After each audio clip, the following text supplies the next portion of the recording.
இயேசு உங்களை நேசிக்கிறார். இந்த நாள் வேதாகம தியானத்திற்கு உங்களை அன்புடன் அழைக்கிறேன். கர்த்தருக்கு பயந்து அவர் வழிகளில் நடக்கிறவன் எவனோ அவன் பாக்கியவான். 128 சங்கீதம் 1 ஒரு பட்டணத்தின் வளர்ந்து வரும் பகுதியொன்றில் அமைந்துள்ள ரெடிமேட் ஆடை நிலைய தயாரிப்பு நிலையம் ஒன்றில் அந்த பட்டணத்தை சுற்றியுள்ள கிராமங்களில் இருக்கும் 100கணக்கான ஆண்களும் பெண்களும் வேலை பார்த்து வந்தனர். அந்த வேலையினால் வரும் ஊதியமே அவர்களின் வாழ்வாதாரமாக இருந்தது.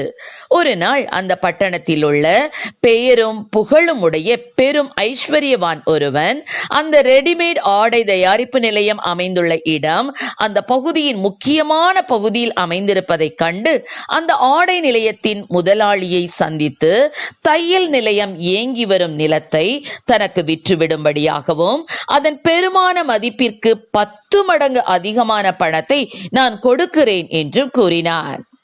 ரெடிமேட் ஆடை நிலைய முதலாளி அந்த ஐஸ்வர்யவானை நோக்கி, ரெடிமேட் ஆடை நிலையத்தையும் அதை சுற்றியுள்ள நிலத்தையும் என்ன செய்ய போகிறீர்கள் என்று கேட்டார். அதற்கு அந்த ஐஸ்வர்யவான், இதை இடித்துவிட்டு ஒரு பார்க் மற்றும் ஆடம்பரமான பங்களா ஒன்றையும் நான் எனக்காக அமைக்கப் போகிறேன் என்று கூறினார். ஆடை நிலைய முதலாளியோ, ஐயா பெரியவரே, நான் தேவனுக்கு பயந்து அவருடைய வழிகளிலே வாழும் மனிதன். இந்த ஏற்றுமதி ஆடை நிறுவனத்தை நம்பி இந்த பட்டணத்தை சுற்றி வாழும் கிராமங்களில் உள்ள குடும்பங்கள் ஏராளம் ஏராளம். நீங்கள் இந்த நிலத்திற்கு மிக அதிகமான விலையை கொடுக்க முன்வந்ததற்கு உங்களுக்கு நன்றி. ஆனால் என்னை நம்பி என்னோடு இருக்கும் இந்த உழைப்பாளிகளை என் சுய நலனுக்காக நான் கைவிட மாட்டேன் என்று தாழ்மையுடன் கூறினார். ஆம், எனக்கு அருமையானவர்களே, அந்த ஏழை உழைப்பாளிகளின் வாழ்வாதாரத்தை காத்து கொள்ள வேண்டும் என்று தேவன் அந்த முதலாளிக்கு கொடுத்த நல்ல மனம் அவருக்கு மட்டுமல்ல, அவருடைய சந்ததிக்கும் ஆசீர்வாதத்தை கொண்டு வரும். கல்வியும் பெயரும் புகழும் செல்வமும் ஒரு மனிதனை நீதிமானாக்குவதில்லை. கர்த்தருக்கு பயந்து அவர் வழிகளில் நடக்கிறவனே நீதிமானாய் இருக்கிறான். அப்போஸ்தலனாகிய பவுல், நன்மை செய்கிறதில் சோர்ந்து போகாமல் இருப்போமாக. நாம் தளர்ந்து போகாதிருந்தால் ஏற்ற காலத்தில் அறுப்போம். நமக்கு கிடைக்கும் சமயத்திற்கு தக்கதாய் யாவருக்கும், விசேஷமாக விசுவாச குடும்பத்தார்களுக்கும் நன்மை செய்ய கடவோம் என கூறுகிறார்.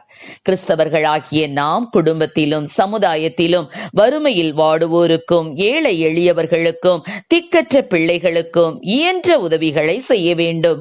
ஏனென்றால் நன்மை செய்யவும் தான தர்மம் பண்ணவும் மறவாதிருங்கள். இப்படிப்பட்ட பலிகளின் மேல் தேவன் பிரியமாயிருக்கிறார் என்று வேதம் கூறுகிறது. மேலும் நன்மை செய்யும்படி உனக்கு திராணி இருக்கும்போது அதை செய்யத்தக்கவர்களுக்கு செய்யாமல் இராதே என்று நீதிமொழிகள் 3:27 வாசிக்கிறோம்.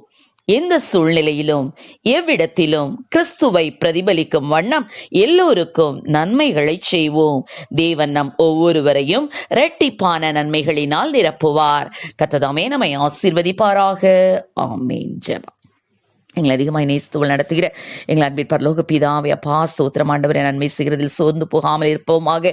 தளர்ந்து போகாதிருந்தால் ஏற்ற காலத்தில் அறுப்போம் என்று சொன்ன வசனத்தின்படி அப்பா, எங்களால் என்ற நன்மைகளை ஆண்டவரே ஸ்தோத்திர எளியோர்களுக்கு செய்யக்கூடிய கிருபைகளை என் தேவனில் கொடுப்பீராக. ராஜா ஆசீர்வதியும்.